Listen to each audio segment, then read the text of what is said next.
কথা যদি কোরআন হাদিসের বিরুদ্ধে হয় তার কথা মানা যাবে না, আর যদি কোরআন হাদিসের অনুযায়ী হয় আমরা মানতে রাজি আছি তো ইনশাআল্লাহ।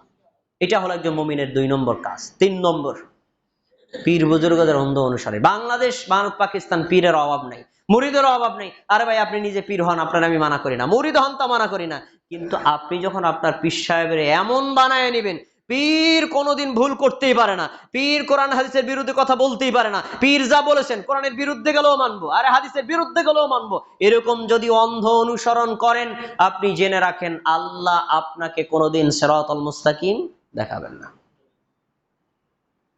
খোলেন, আল্লাহ তাআলা কি বলেছেন? সূরা আরাফ 3 নম্বর আয়াত আল্লাহ বলেছেন, ইত্তাবিউ মা উনজিলা ইলাইকুম মির রাব্বিকুম ওয়া লা তাত্তাবিউ মিন দুনিহি আউলিয়া। এই শোনো, তোমরা আল্লাহ যা নাজিল করেছেন তার কথা মেনে নাও। আল্লাহ নাজিল করেছেন কোরআন, কোরআনের কথা মানো। আল্লাহ নাজিল করেছেন কোরআনের ব্যাখ্যা, হাদিস, হাদিস মেনে নাও।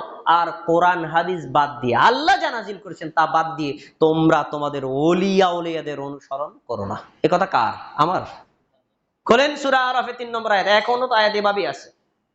তাহলে আল্লাহ বলছেন যে পীর বুজুর্গ হোক আর আলেম ওলামা হোক আর যেই বলুক, সে যদি কোরআন হাদিসের বিরুদ্ধে বলে তার কথা মানা যাবে না, আর যদি কোরআন হাদিস অনুযায়ী বলে তাহলে মানা যাবে।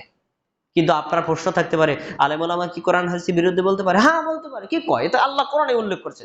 সূরা তাওবা খোলেন 34 নম্বর আয়াত আল্লাহ বলছেন, ইয়া আইয়ুহাল্লাযীনা আমানু, হে মুমিনগণ, ইন্না কাসীরাম মিনাল আহবারি ওয়ার রুহবানি লা ইয়াকুলুনা আমওয়ালান নাস বিল বাতিল ওয়া ইয়াসুদ্দুনা আন সাবিলিল্লাহ। তোমরা জেনে রাখো, হে মুমিনগণ জেনে রাখো, এই পৃথিবীর অধিকাংশ আলেম ওলামা, মুফতি, মাওলানা, পীর বুজুর্গ, পাত্রী, ঠাকুর যারা আছে, তারা আল্লাহ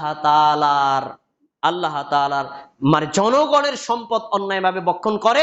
আর এই লোকেরাই, মানে এই আলেম ওলামাই, এই পীর বুজুর্গরাই আবার জনগণকে আল্লাহর রাস্তা থেকে ফিরিয়ে রাখে। কিভাবে ফিরিয়ে রাখে? আপনি রমজান মাসে আপনার আমার কাছে আসছেন, আসার পরে বলবেন যে আমি 1 খতম কোরআন খতম দিব, আপনারা 500 টাকা দিয়ে গেলাম, আমার বাবার কবরে বক্সায় দিয়ে। আমি পকেটে টাকাটা রেখে দিলাম, আচ্ছা ঠিক আছে।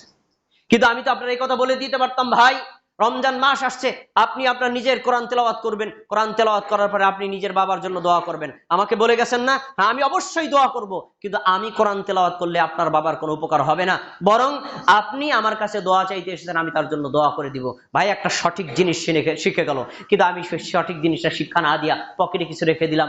এইভাবে জনগণকে মানুষ অন্যায় কাজ থেকে যে বিরয় রাখবে সেটা না রাখা আল্লাহর রাস্তা থেকে মানুষ ফিরায় রাখে, এরকম আলেম ওলামা কি নাই? আছে। আল্লাহ তাদের ব্যাপারে বলেছেন, এজন্য কোন পীর বুজুর্গদের, আলেম ওলামাদের অন্ধ অনুসরণ করা যাবে না। অন্ধ অনুসরণ করার মতো যোগ্য ব্যক্তি একজন, তার নাম মুহাম্মদ সাল্লাল্লাহু আলাইহি ওয়াসাল্লাম। তিনি যা বলেছেন তা মানতে বাধ্য, তিনি যা করেছেন তা করতে বাধ্য, আপনার পছন্দ হোক অথবা নাই হোক। কিন্তু আমি মানুষ, আমি ভুল করতে পারি।